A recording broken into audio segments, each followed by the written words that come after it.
ఓం నమో వేదాత్మకాయ వెంకటేశాయ. విశ్వస్య జన్మస్థితి సంయమార్థే కృతావతారస్య పదాంబుజంతే వ్రజేమ survey శరణం యదీశ స్మృతం ప్రయచ్చత్యభయం స్వపుంసాం.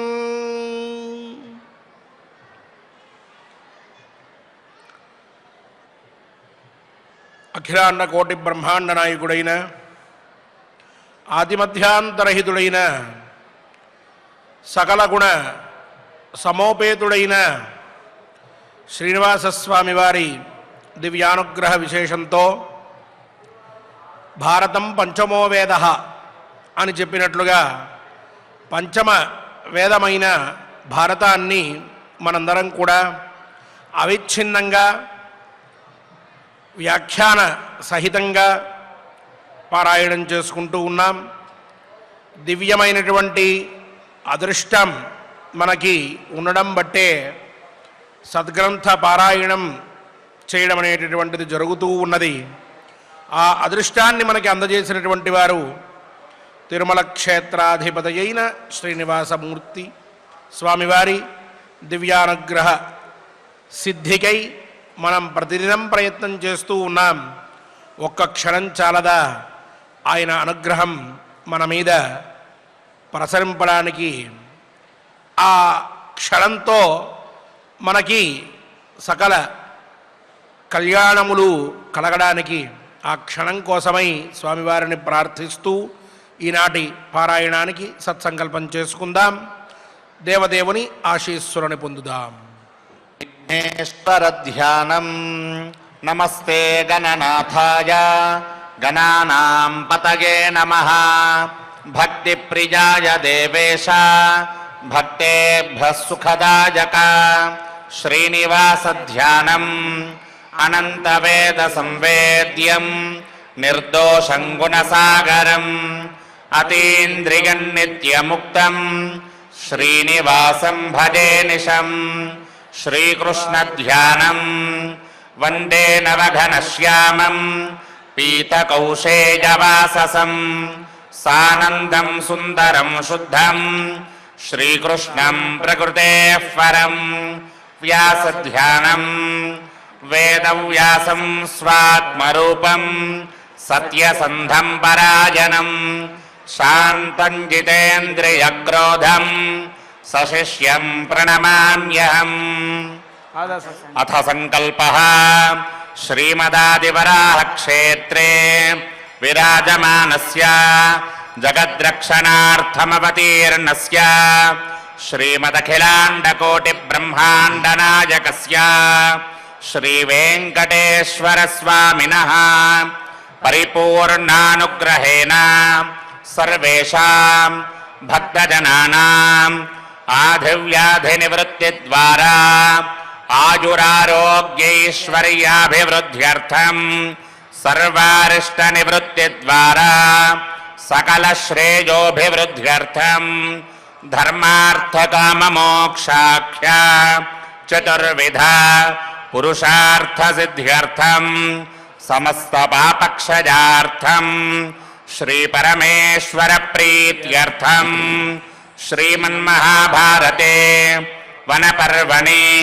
యథాశక్తి త్రయస్త్రింశాధ్యాయాంతర్గత శ్లోకపారాయణం ఆచార్యముఖేన కరిష్యామహే. శ్రీకృష్ణ పరబ్రహ్మణే నమః.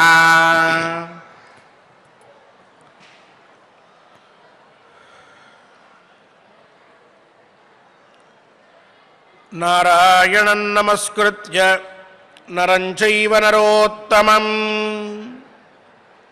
దేవీం సరస్వతీం వ్యాసం తతో జయముదీరయేత్.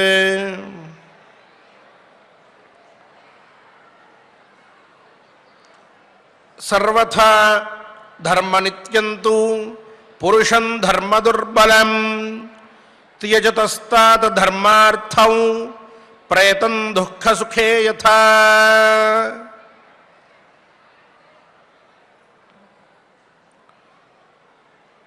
మనకి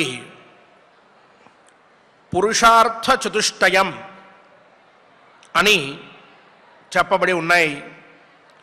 ప్రతి మనిషి కూడా ఆ పురుషార్థ చతుష్టయాన్ని సాధించడం కోసమని చెప్పి జీవనాన్ని కొనసాగిస్తూ ఉండాలి.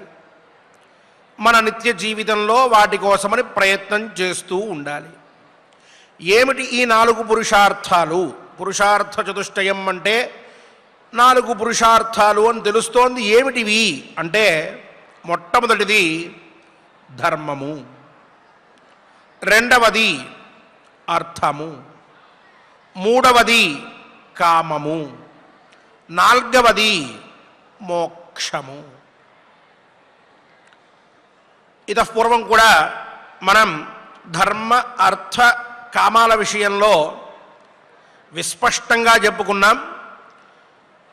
మనం ధర్మాన్ని ఆచరిస్తూ ఉంటే ఈ ధర్మం వల్లే అర్థకామాలు రెండూ కూడా ఏర్పడతాయి అని చెప్పి.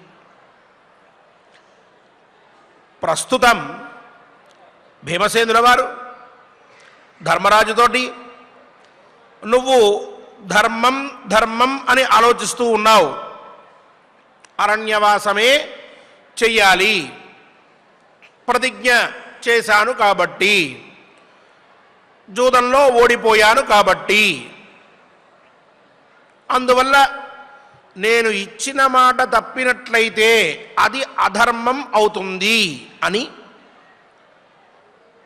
అరణ్యంలోనే కూర్చుని ఉండిపోయాడు. ఆయనతో పాటు తమ్ముళ్ళందరూ కూడా అక్కడే ఉన్నారు. ఇప్పుడు మాట్లాడవలసినటువంటి సమయం వచ్చినప్పుడు ఆ సమయం వచ్చింది గనుక ధర్మరాజుతో భీమసేనుల వారు చాలా మాటలు మాట్లాడుతూ ఉన్నారు. క్రోధంగా తన మాటల పరంపరని కొనసాగిస్తూ ఉన్నాడు. ఇక ఇక్కడికి వచ్చిన తర్వాత ఇప్పుడు ధర్మరాజు ఉన్నటువంటి పరిస్థితికి అసలు ధర్మాన్ని ఆచరించవలసినటువంటి విధానానికి రెండిటికీ పొంతన లేదు అన్న అభిప్రాయంతో సర్వథా ధర్మనిత్యంతు పురుషం ధర్మ దుర్లభం త్యజతః తాత ధర్మార్థౌ ప్రేతం దుఃఖ సుఖే యథా అన్నాడు. అంటే మరణించినటువంటి వాడికి సుఖ దుఃఖాలు ఉంటాయా? ఉండవు. మరణం చెందితే ఇక సుఖము దుఃఖము అనేటటువంటివి ఆ శరీరానికి ఏమీ ఉండవు. ఆత్మనో భోగాయతనం శరీరం సుఖ దుఃఖ సాక్షాత్కారో భోగ అని చెప్తారు శాస్త్రంలో. అంటే మన యొక్క ఆత్మ యొక్క సుఖదుఖాలు, మన యొక్క సుఖదుఖాలన్నీ కూడా ఎక్కడ ఉంటాయి అంటే శరీరంలో అని చెప్పారు. ఈ శరీరమే పడిపోతే ఇక సుఖానికి దుఃఖానికి రెండిటికీ కూడా స్థానమే లేదు. ఎలా అయితే చనిపోయినటువంటి వాడికి సుఖము దుఃఖము అనేటటువంటివి రెండూ కూడా ఆ శరీరానికి ఉండవో, అదేవిధంగా అన్ని సందర్భాల్లో కూడా ధర్మం ధర్మం ధర్మం అంటూ ధర్మం మీదే దృష్టి పెట్టి ధర్మం గురించే ఎవరైతే ఆలోచిస్తూ ఉంటారో ఆ పైన అర్థము గురించి ఎవరైతే ఆలోచించారో సంపద, ధనము, ఐశ్వర్యము, భోగము ఇటువంటి వాటి విషయాల్లో ఆలోచన లేకుండా దుర్బలుడై ధర్మం గురించే ఆలోచించేటువంటి వాడు ఎవడైతే ఉంటాడో అటువంటి వాడికి ధర్మ అర్థములు రెండూ కూడా కలగవు అని చెప్తున్నాడు భీమసేనుల వారు. ఆశ్చర్యం ఏంటంటే ధర్మం వలన అర్థం పుడుతుంది, ఆ పైన కామం పుడుతుంది. ధర్మాన్ని ఆచరించినట్లయితే అర్థకామములు రెండూ కూడా వాటి అంతటా అవే వస్తాయి. వాటి కోసమని ప్రత్యేకంగా ప్రయత్నం చేయవలసిన అవసరం లేదు. మోక్షం మటుకు అది అవిద్య నాశనమైపోయిన వెంటనే వస్తుంది, అజ్ఞానం ఉన్నంత వరకు రాదు. అంటే పరమాత్మ యొక్క స్వరూప విజ్ఞానం మనకి బాగా తెలియాలి. అహం బ్రహ్మాస్మి, తత్వమసి ఇత్యాది మహావాక్యముల యొక్క తాత్పర్యం బాగా తెలియాలి. అది తెలిసిన తర్వాత కానీ మోక్షం అనేటటువంటిది రాదు, అనుభవంలో కూడా రావాలి ఇదంతా. కాబట్టి మోక్షాన్ని కాసేపు పక్కన పెడదాం. ఇక ఇప్పుడు మనం విచారించుకోవలసినటువంటి విషయాలు ఏమిటి అని అంటే ధర్మం గురించి, అర్థం గురించి, కామం గురించి. ధర్మాన్ని ఆచరిస్తే అర్థకామాలు రెండు వెంటే వస్తాయి అని అనుకున్నాం మనం. ఆమ్రే ఫలార్థే నిర్మితే యథా ఛాయాగంధావనుత్పద్యేతే ఏవం ధర్మమభిచర్యమాణం అర్థకామ అనూత్పద్యంతే అని చెప్పి మనం ఒక ధర్మసూత్రాన్ని కూడా చెప్పుకున్నాం. నీడ కోసం అని చెప్పి లేక పళ్ళ కోసం అని చెప్పి మనం ఒక మామిడి చెట్టును నాటుకుంటే నీడ అలాగే మంచి సువాసన మనం కోరుకోకపోయినా ఆ చెట్టు నుంచి మనకు ఎట్లా అయితే దక్కుతున్నాయో, ధర్మాన్ని గురించి కష్టపడి ధర్మాన్ని ఆచరించేటటువంటి వాడికి అర్థకామాలు కూడా అదేవిధంగా వీడు కోరుకోకపోయినా సిద్ధించేస్తాయి అని చెప్పి అనుకున్నాం మనం. అది మూల సూత్రం. ఇప్పుడు భీమసేనుల వారు సూక్ష్మంగా మాట్లాడుతూ ఉన్నారు. ఇంకా లోపలికి వెళ్ళి ధర్మము ధర్మము అని చెప్పి దుర్బలుడై అర్థం గురించి ఆలోచించకుండా ఎవరైతే కేవలం ధర్మం గురించే ఆలోచిస్తూ ఉంటారో అటువంటి వాడికి ధర్మము దక్కదు, అర్థము దక్కదు, రెండూ పోగొట్టుకున్నటువంటి వారు అవుతారు అని చెప్తున్నాడు. అంటే భీమసేనుల వారి అభిప్రాయం, ఇప్పుడు ధర్మరాజు ఒక మహారాజుగా మొన్నటి వరకు ఉన్నాడు. ఈనాడు అరణ్యవాసం చేయవలసి వచ్చింది.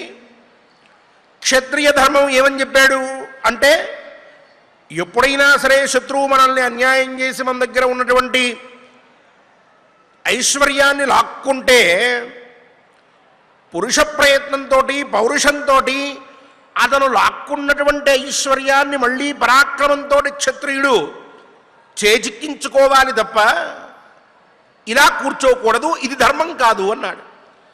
క్షత్రియ ధర్మం అనిపించుకోదు ఇది అని చెప్పాడు. ఇప్పుడు ఆ చిన్నదైనటువంటి ధర్మలేశ ప్రతిచ్ఛన్న అన్నట్లుగా ఏదో మాట ఇచ్చాను, నలుగురి దగ్గర ఒప్పందానికి నేను కట్టుబడి ఉన్నాను అనేటటువంటి చిన్న ధర్మాన్ని పెట్టుకుని అదే ధర్మము అని అనుకుంటూ దుర్బలంగా శత్రువుని జయించలేనటువంటి స్థితిలో ఉన్నాను అని చెప్పి ఆలోచించి ఈ అరణ్యంలో కూర్చుండిపోయినట్లయితే, అప్పుడు ఇలా ధర్మం గురించి ఎవరైతే నీలాంటి వాళ్ళు ఆలోచిస్తూ ఏమీ చేతగానట్టు కూర్చుని ఉంటారో అటువంటి వారికి అర్థం దక్కదు. అర్థం అంటే ఐశ్వర్యం, అది దక్కదు. కావున ధర్మం గురించి ఆలోచించి ధర్మాన్ని ఆచరిస్తూ ఉండడం ఎంత ముఖ్యమైనటువంటిదో, దాంతోపాటు అర్థం గురించి కూడా మనం ఆలోచిస్తూ ఉండాలి. సమయానికి మనం అర్థం పొందవలసి వచ్చినప్పుడు ధనము, ధాన్యము,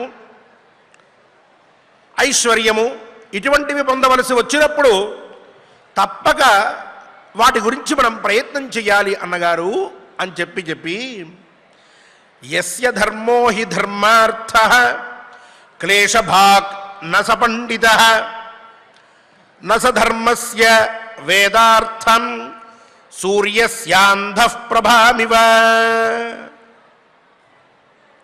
ధర్మాన్ని కోసమే ధర్మాన్ని ఆచరించేటటువంటి వాడు ఎప్పటికీ కూడా బుద్ధిమంతుడు కాదు. ఎలా అయితే ఒక గ్రుడ్డివాడు సూర్యకాంతిని తెలుసుకోలేకపోతూ ఉన్నాడో అదేవిధంగా ధర్మం యొక్క తాత్పర్యం ఏమిటో దాన్ని ఇటువంటి వాడు తెలుసుకోలేనటువంటి వాడు అవుతున్నాడు. ఆ ధర్మాన్ని మాత్రమే ఆచరించేటటువంటి వాడు, అంటే ఈ ధర్మమే నేను ఆచరిస్తూ ఉన్నాను, ధర్మం కోసమే చేస్తూ ఉన్నాను, ధర్మమే తప్ప నాకు ఇంకొక ఆలోచన లేదు అని చెప్పి ఎవరైతే నీలాగా చిన్న చిన్న విషయాల్లో అత్యంత శ్రద్ధ కనబరిచి చిన్న చిన్న విషయాల్లో కూడా ధర్మము ధర్మము అని చెప్పి పాకులాడుతూ ఉంటారో అటువంటి వారికి అసలు ధర్మం యొక్క అర్థం ఏం చెప్పారో అది తెలుసుకోలేదు. అటువంటి వారికి ఈ ధర్మం యొక్క అర్థం తెలియనట్లే. ధర్మతాత్పర్యం అనేటటువంటిది వారు ఎప్పటికీ తెలుసుకోలేరు. అటువంటి స్థితి కలుగుతుంది.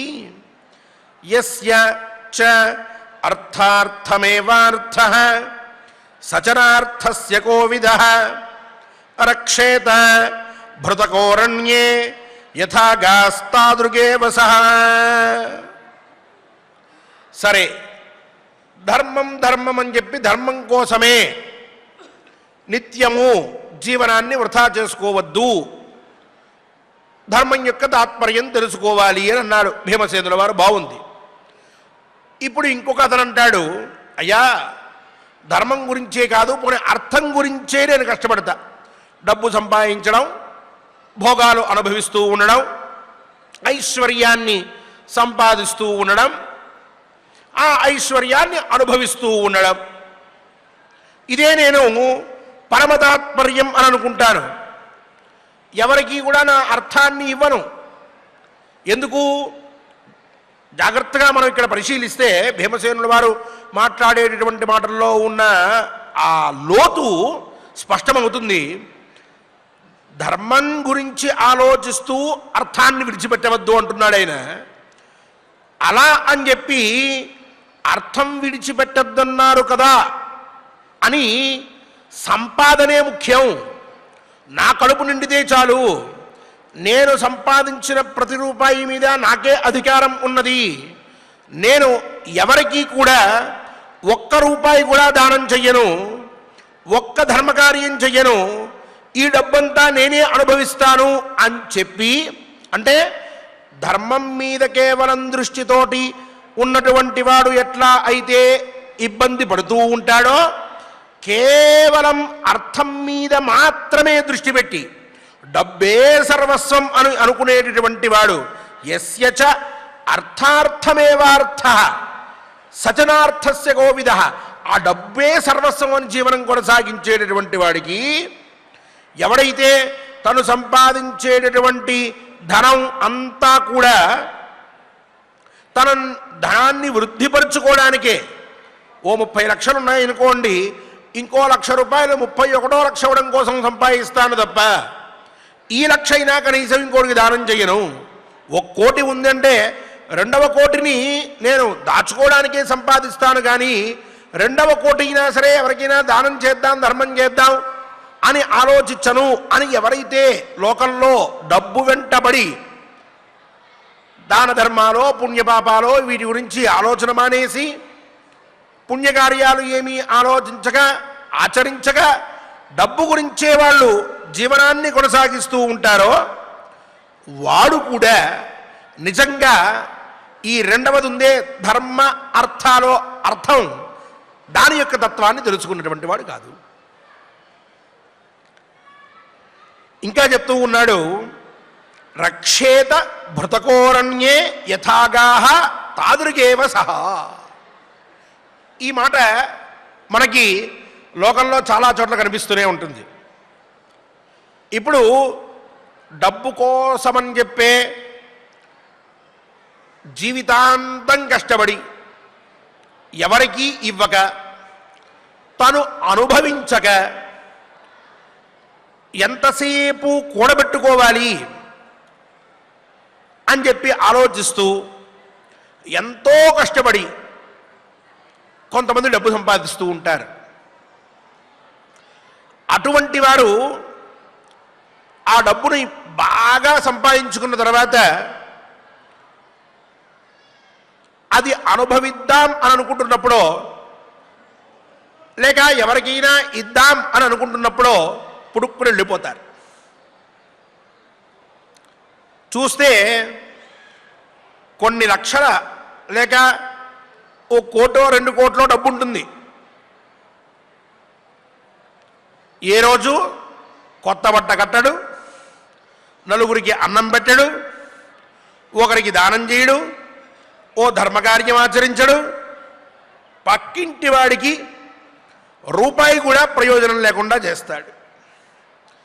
ఎవ్వరికీ సహాయం చేయడు, ఎవ్వరి గురించి పట్టించుకోడు. తన కడుపు నిండాలి.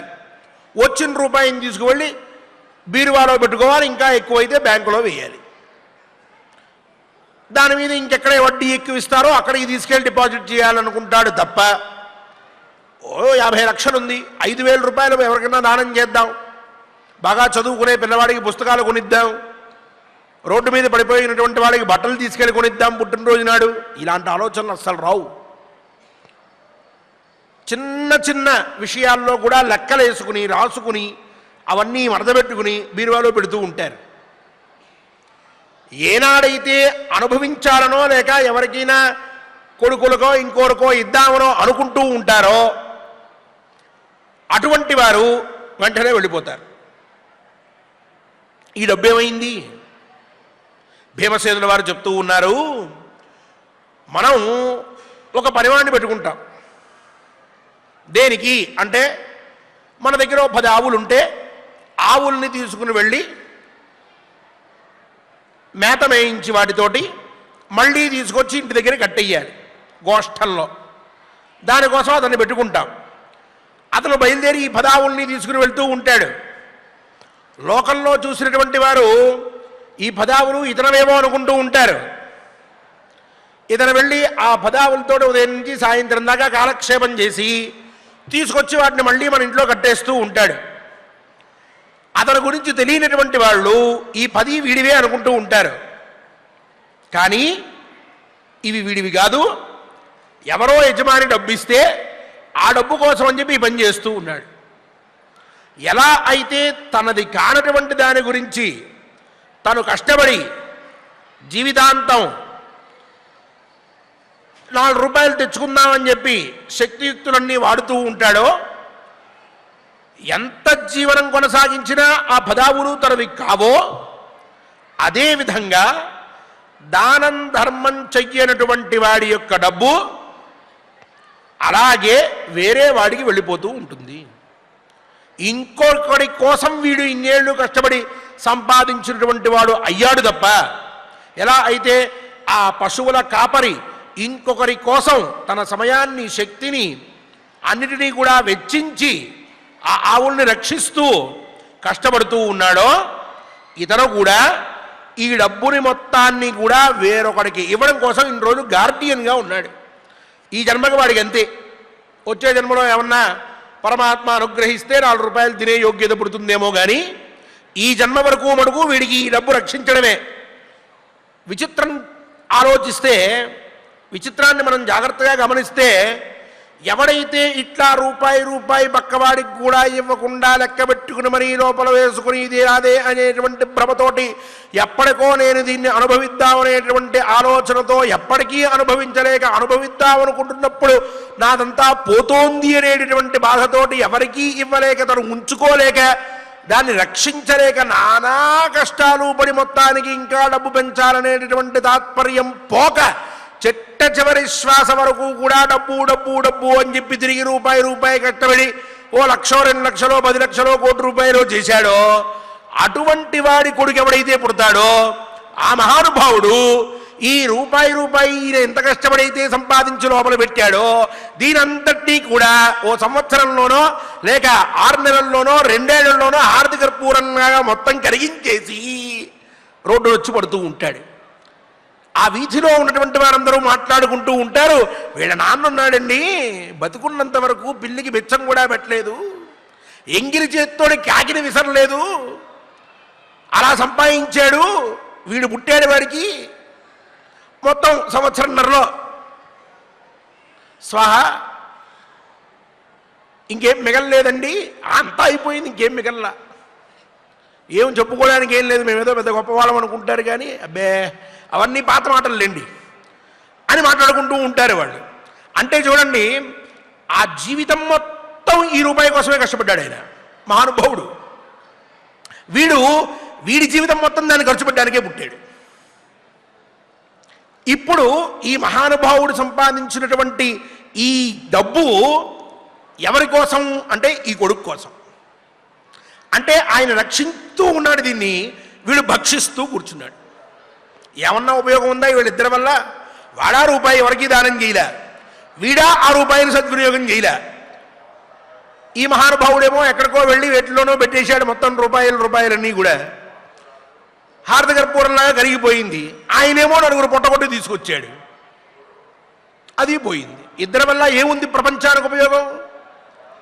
భీమసేనుల వారు అంటున్నారు, ఇలా ఎవరైతే సంపాదించి ఆ డబ్బు మీదే వ్యామోహంతో దాని మీదే దృష్టితోటి జీవితాంతం గడుపుతూ ఉంటారో వాళ్ళకి అర్థం యొక్క తాత్పర్యం తెలియలేదండి. 10 రూపాయలు ఉంది, 2 రూపాయలు దానం చేయి.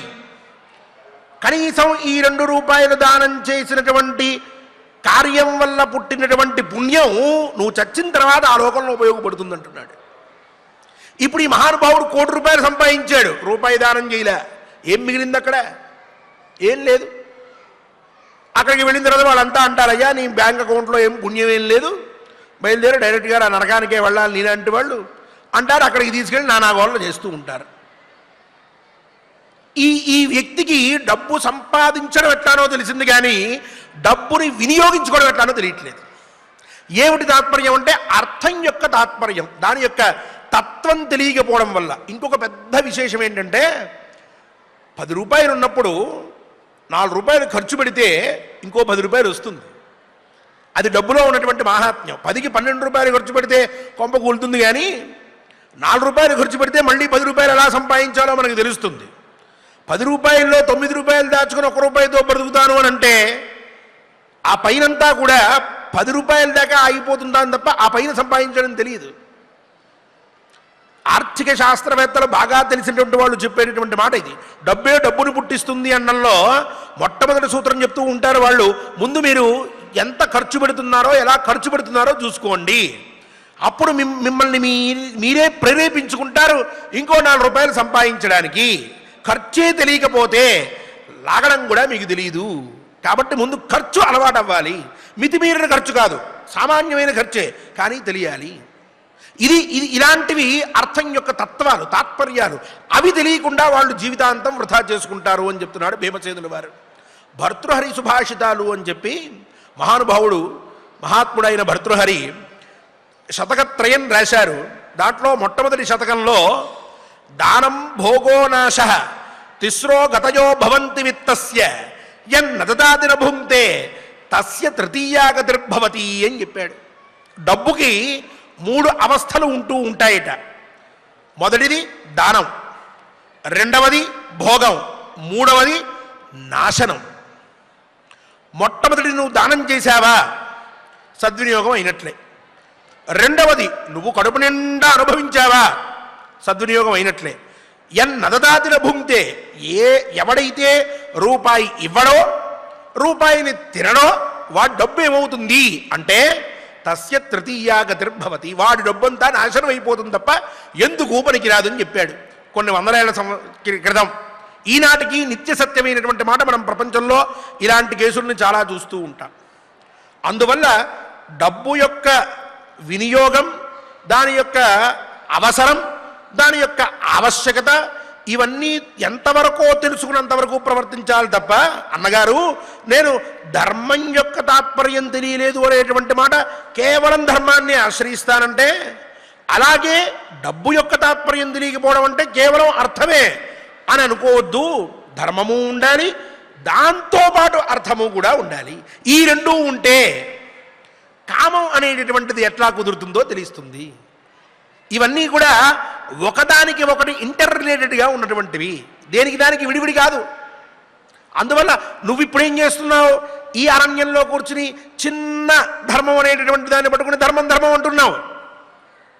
దానివల్ల నువ్వు అర్థం కోల్పోతున్నావు, కామం కోల్పోతున్నావు.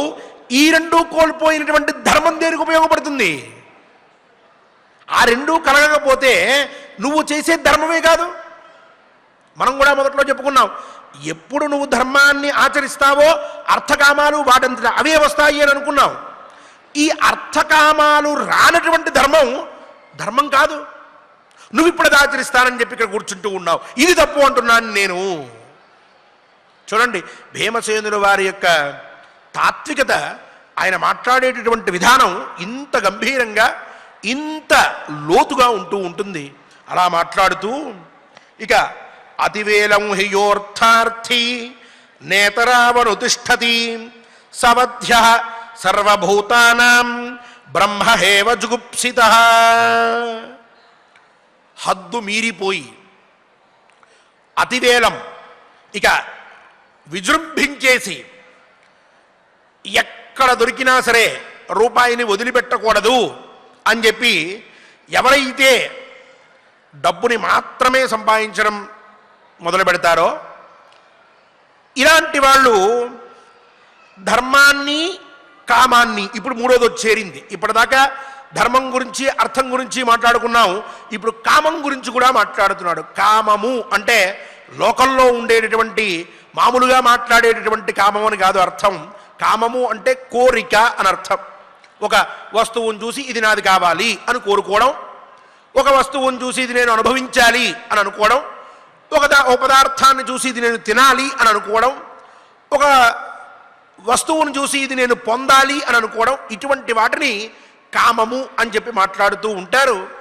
అటువంటి కామము ఏదైతే ఉన్నదో ఆ కామాన్ని ఇటు ధర్మాన్ని రెండిటినీ విడిచిపెట్టి, అంటే వాడు ధర్మాన్ని అనుష్ఠించట్లేదు, ఈ డబ్బు వచ్చిన తర్వాత ఈ డబ్బుకు ఎక్కడ ప్రయోజనం?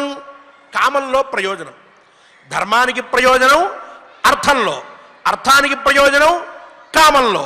ఇప్పుడు ధర్మాన్ని విడిచిపెట్టి కామాన్ని కూడా విడిచిపెట్టేసి కేవలం అర్థాన్ని మాత్రమే పట్టుకుంటే ఏమిటి? కేవలం ధర్మాన్ని పట్టుకుంటే ఏం దోషం? అలాగే ధర్మాన్ని విడిచిపెట్టి అర్థాన్ని మాత్రమే పట్టుకుంటే ఏంటి ప్రయోజనం? ధర్మాన్ని కామాన్ని విడిచిపెట్టి అర్థాన్ని మాత్రమే పట్టుకుంటే ఏంటి ప్రయోజనం అన్నప్పుడు మొదటి రెండిటికి చెప్పి మూడవ దానికి చెప్తూ ఉన్నాడు.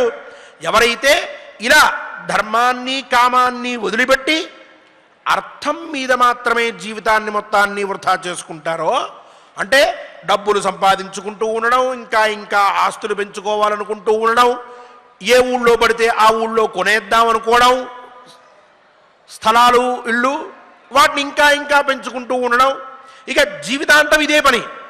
ఆ స్టాక్ మార్కెట్లో పెడితే ఎంత, ఇక్కడ పెడితే ఎంత, అడ్వైజర్కి ఎంత ఇవ్వాలి, లేదు ఏ మ్యూచువల్ ఫండ్లో పెడదాం, ఇంకెంత వస్తుంది, ఎవరికి అద్దెకిద్దాం, ఏ సెంటర్లో కొంటే బాగా అద్దొస్తుంది.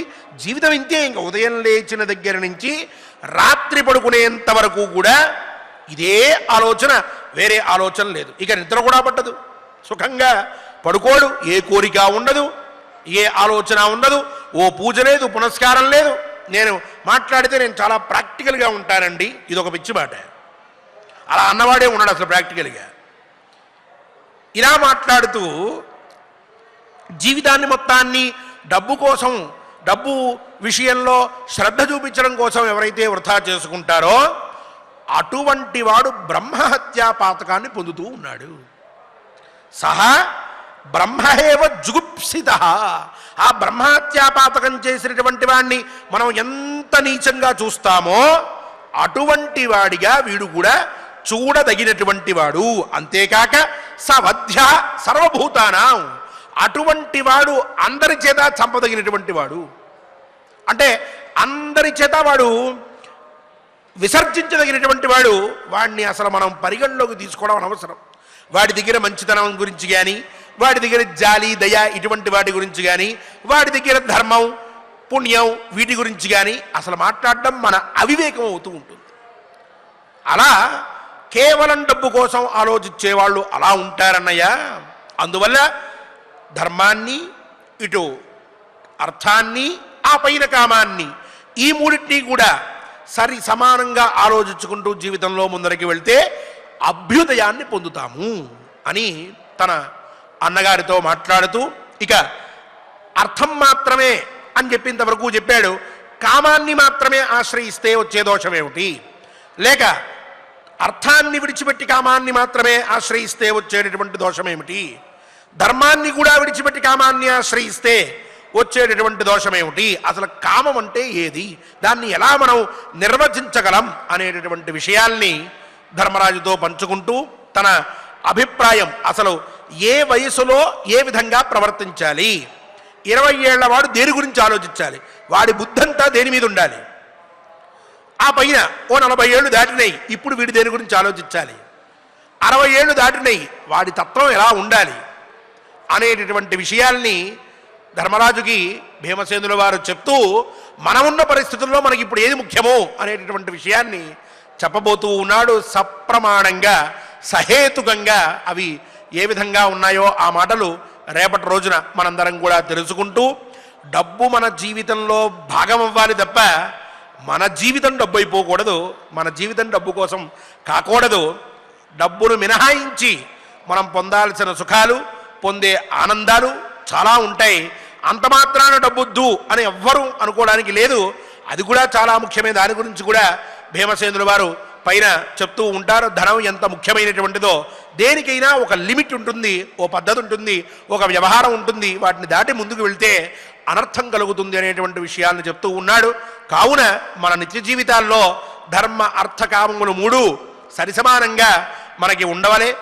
ఆ మూడింటినీ కూడా మనం చక్కగా అనుభవిస్తూ ఆ పైన చివరిదైనటువంటి అందరి చేత పొందవలసినటువంటిదైన మోక్షాన్ని గురించి మనందరం కూడా తాపత్రయపడాలి, మనందరం ప్రయత్నం చేయాలి.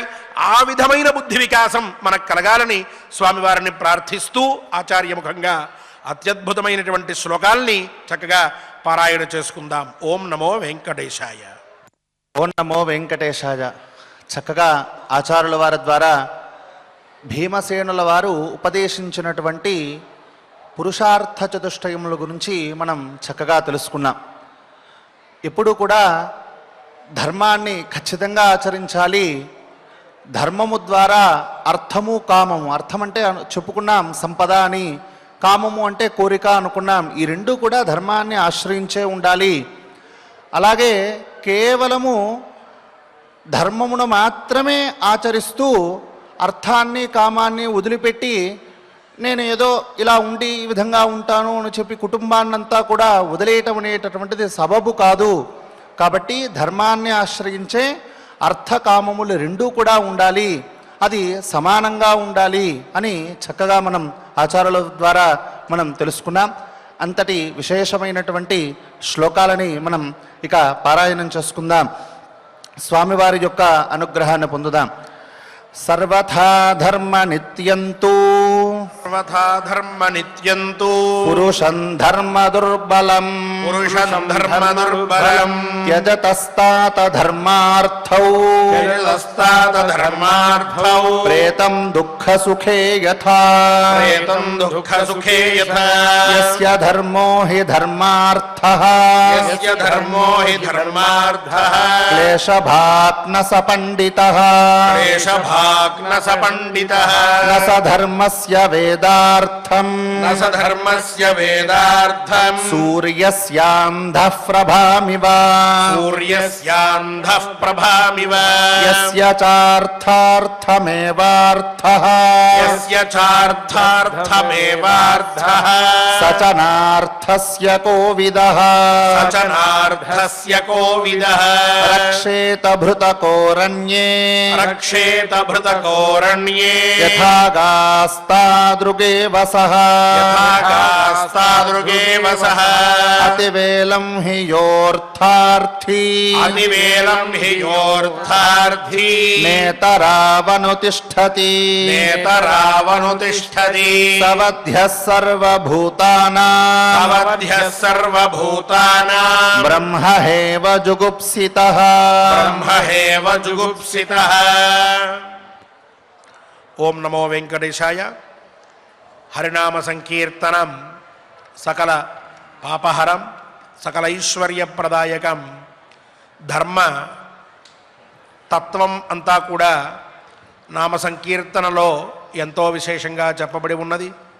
స్వామివారి నామములని మనం ఇప్పుడు శ్రీ శ్యాంబాబు గారు మరియు ఇతర అన్నమాచార్య ప్రాజెక్ట్ కళాకారులతో కలిసి చక్కగా కీర్తన చేద్దాం. దేవదేవుని ఆశీస్సులని పొందుదాం.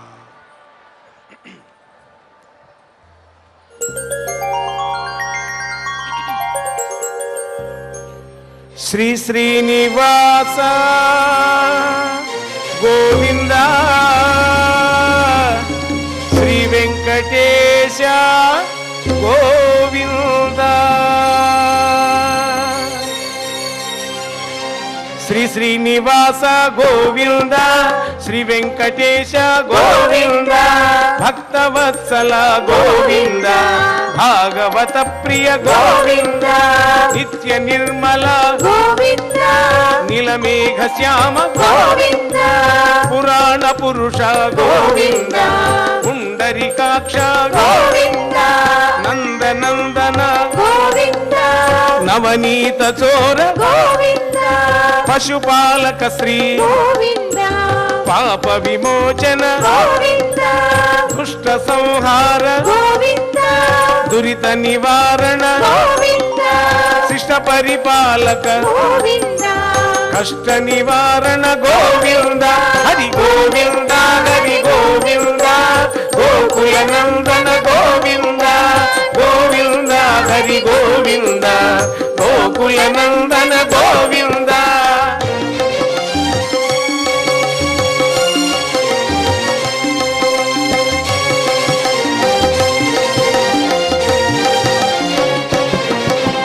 వజ్రమకుటధర గోవింద వరాహమూర్తి గోవింద గోపీ జనలోల గోవింద గోవర్ధనోద్ధార గోవింద దశరథ నందన గోవింద దశముఖమర్దన గోవింద పక్షివాహన గోవింద పాండవ ప్రియ గోవింద మత్స్య కూర్మ గోవింద మధుసూదన హరి గోవింద వరాహ నరసింహ గోవింద వామన భృగురామ గోవింద బలరామానుజ గోవింద బౌద్ధ కల్కిధర గోవింద వేణుగాన ప్రియ గోవింద వెంకటరమణ గోవింద హరి గోవింద హరి గోవింద గోకుల నందన గోవింద గోవింద హరి గోవింద గోకుల నందన గోవింద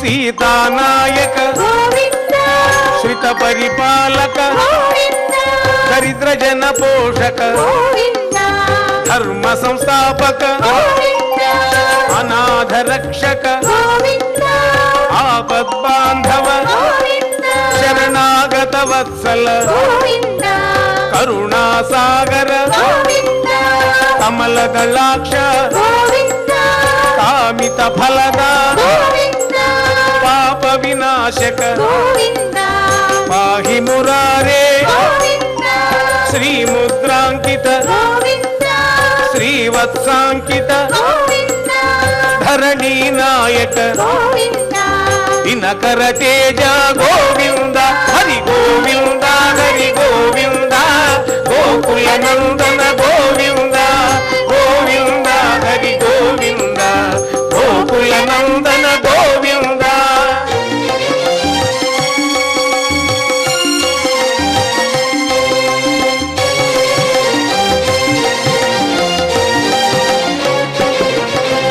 పద్మావతి ప్రియ గోవింద ప్రసన్నమూర్తి గోవింద అభయహస్త గోవింద అక్షయ వరద గోవింద శంఖ చక్రధర గోవింద శార్య గదాధర గోవింద విరజాతీరస్థ గోవింద విరోధి మర్ధన గోవింద సాలగ్రామధర గోవింద సహస్రనామ గోవింద లక్ష్మీ వల్లభ గోవింద లక్ష్మణాగ్రజ గోవింద కస్తూరి తిలక గోవింద కాంచనాంబరధర గోవింద గరుడ వాహన గోవింద గజరాజ రక్షక గోవింద హరి గోవింద హరి గోవింద గోకుల నందన గోవింద గోవింద హరి గోవింద గోకుల నందన గోవింద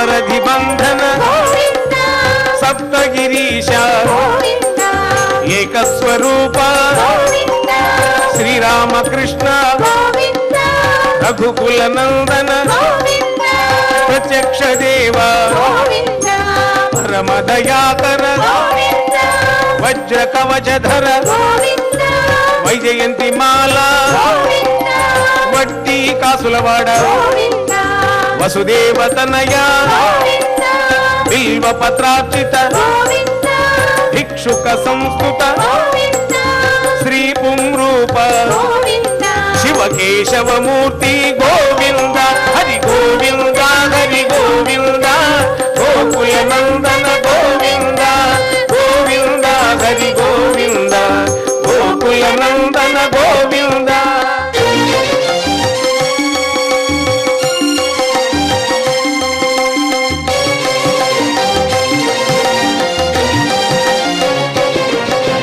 బ్రహ్మాండ రూప గోవింద భక్త రక్షక గోవింద నిత్య కళ్యాణ గోవింద నీరజనాభ గోవింద అధిరామ ప్రియ గోవింద హరి సర్వోత్తమ గోవింద జనార్దన మూర్తి గోవింద జగత్ సాక్షి రూప గోవింద అభిషేక ప్రియ గోవింద ఆపన్నివారణ గోవింద రత్న కిరీట గోవింద రామానుజానుత గోవింద స్వయం ప్రకాశ గోవింద ఆశ్రిత పక్ష గోవింద నిత్య శుభప్రద గోవింద నిఖిల లోకేశ గోవింద హరి గోవింద హరి గోవింద గోకుల నందన గోవింద గోవింద హరి గోవింద గోకుల నందన గోవింద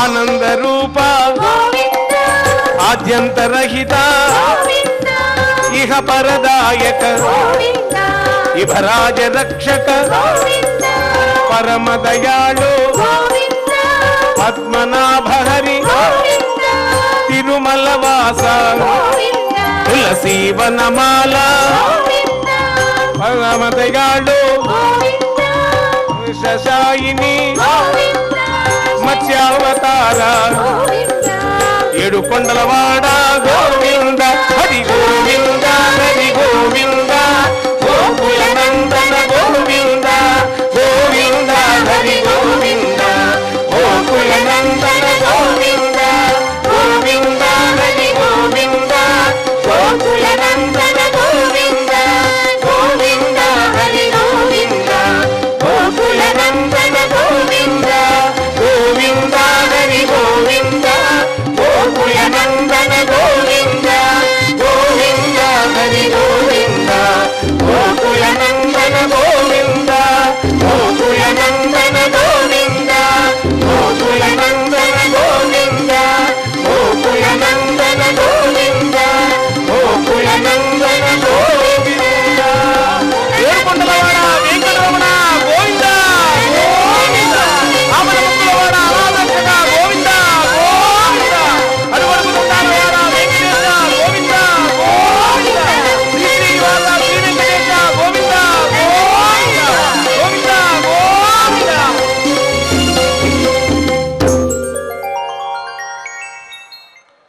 ఓం నమో వేదాత్మకాయ వెంకటేశాయ. క్షమాప్రార్థనాదులతో స్వామివారిని ప్రార్థించి మంగళాంతంగా కార్యక్రమాన్ని పూర్తి చేసుకుందాం. పారాయణ జన్య ఫలాన్ని అందరం పొందుదాం. అథ క్షమా ప్రార్థనా యదక్షర పదభ్రష్టం మాత్రాహీనం చ యద్భవేత్ తత్సర్వం క్షమ్యతాం దేవ నారాయణ నమోస్తుతే.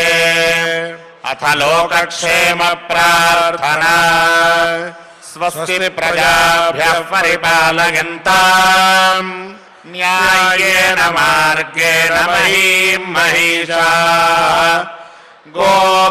గోబ్రాహ్మణేభ్యः శుభమస్తు నిత్యం. లోకాः సమస్తాः సుఖినో భవంతు. అథ భగవత్సమర్పణం కాయేన వాచా మనసేంద్రియైర్వా बुद्ध्यात्मना वा प्रकृते स्वभावात् करोमि यद्यत् सकलं परस्मै नारायणायेति समर्पयामि। अथ मङ्गलम् श्रियः कान्ताय कल्याणनिधये निधयेऽर्थिनाम् श्रीवेङ्कटनिवासाय श्रीनिवासाय मङ्गलम्।